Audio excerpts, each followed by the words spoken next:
গাজীপুরের জয়দেবপুরে দুই ট্রেনের সংঘর্ষের খবর জানাতে ঘটনাস্থল থেকে যুক্ত হচ্ছেন সহকর্মী মোহন ইসলাম।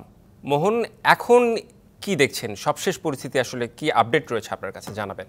রেদওয়ান, সবশেষ যদি বলি যে তেলের যে ট্যাঙ্কারটি ছিল সেই ট্যাঙ্কারের অনেকগুলো বগি সরিয়ে নেওয়া হয়েছে, যেটা লিখা রয়েছে সেটা লিকেজ, সেটা সরিয়ে নেওয়ার জন্য উদ্ধারকারী ট্রেন কিন্তু আসছে এবং বাকি অবস্থা আমরা জানবো। আমরা রেলের একজন কর্মকর্তা আমাদের সাথে যুক্ত হবে, তিনি শফিকুর রহমান রয়েছেন আমাদের সাথে।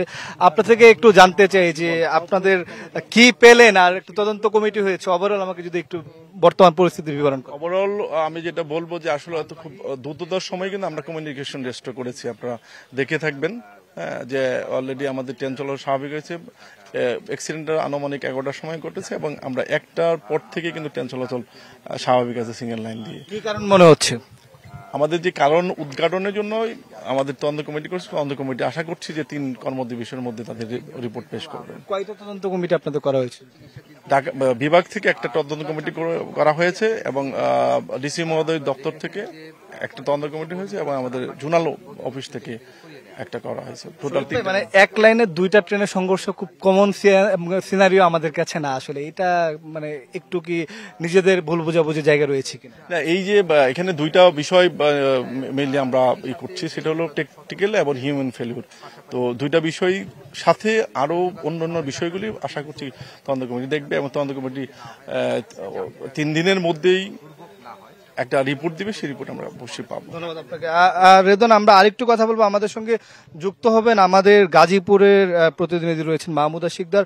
মাহমুদা শিকদার, আমরা রেল কর্তৃপক্ষ থেকে রেলের অবস্থা জানছিলাম, আপনি একটু বলবেন যে ট্রেন চলাচল স্বাভাবিক হয়েছে, এখানে গাজীপুরে যারা অবস্থানরত যাত্রীরা রয়েছে তাদের ভোগান্তি আপনি দেখতে পেয়েছেন কিনা? আমরা দেখলাম আপনি সকাল থেকে এটা কভার করে আসছেন। আসলে সকালে যখন এই ট্রেনের দুর্ঘটনাটি ঘটে তখন আসলে দুটি লাইনই বন্ধ ছিল। বন্ধ থাকার কারণে এখানে যে জয়দেবপুর রেল স্টেশন, সেখানে যথেষ্ট পরিমাণের যে রেলের যাত্রীরা, তাদের জন্য একটা ভোগান্তিত হয়েছে। তবে দুটোর নাগাদ থেকে আমরা দেখেছি যে সিরাজগঞ্জ এক্সপ্রেস প্রথমেই এই লাইনটি ব্যবহার করে ঢাকার উদ্দেশ্যে ছেড়ে যায়। তো দুটোর পর থেকে আসলে ট্রেন চলাচল এই লাইন দিয়ে স্বাভাবিক আছে, এখন সম্পূর্ণ পরিস্থিতি স্বাভাবিক পর্যায়ে। হতাহতদের বিষয়টা আসলে অনেকে হাসপাতালে ভর্তি রয়েছেন কয়েকজন, আপনি তো খোঁজ খবর নিয়েছেন, তাদের অবস্থা একটু আমাদেরকে যদি জানান।